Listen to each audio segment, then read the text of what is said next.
İlk olarak Brüksel'e gideceğiz. Az önce de ifade ettim, önemli bir açıklama olmuştu Brüksel'de. Önder Apo'ya özgürlük talebi giderek büyüyor.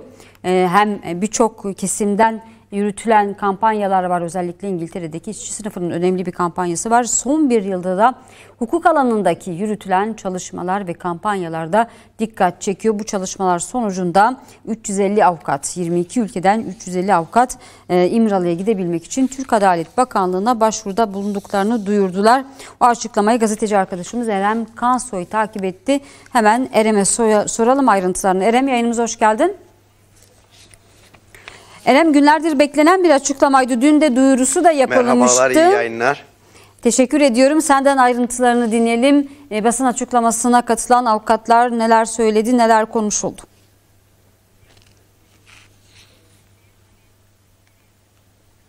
Evet, bugün burada aslında mesaj açık ve netti.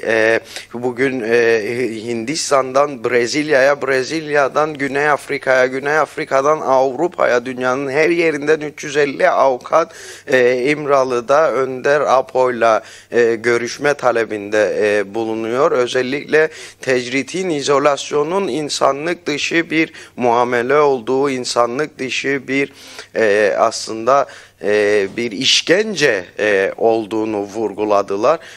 Önder Apo'nun avukatlarıyla, ailesiyle görüşmemesinin tamamıyla hem Türkiye'nin iç hukukuna hem de uluslararası hukuka tamamıyla aykırı olduğunun altı çizildi. Bugün Brüksel Eski Barolar Birliği Başkanı Maurice Krings buradaydı. Demokrasi için Avukatlar Birliği Sendikası'ndan Helene Debuti burada açıklama yaptı. Ayrıca avukat Selma Benkhalife de buradaydı. Ayrıca Stefan Bonnen, çok önemli bir isim, Fransız ve Almanca konuşulan Avukatlar Birliği Başkanı buradaydı.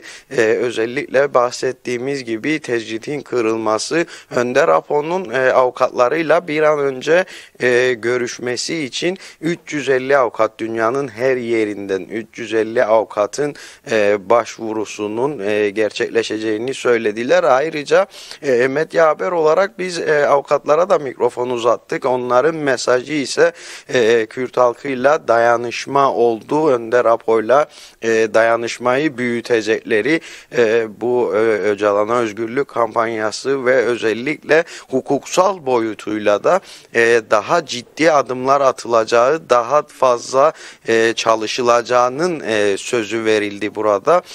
Bunun yanında özellikle Avrupa Birliği ve komisyonlarının Avrupa'nın Önder Apo üzerindeki tecriti kaldırmak, bu tecriti, bu izolasyonu kırmakla ilgili bir çaba ve amaçları var mı diye sorduk. Aslında Avrupa komisyonları Avrupa'ya bunu Avrupa'dan beklememek gerektiğini, bu mücadeleyi daha fazla yükseltilmesi gerektiğini, halkın bilgilendirilmesi gerektiği, 350 değil binlerce avukata aslında ulaşılıp Önder Apo'nun durumunun ve izolasyonun, tecritin ağırlığının anlatılması, onların da kendi ülkelerinde bu mücadeleyi yükseltmesi gerektiğinin mesajı verildi.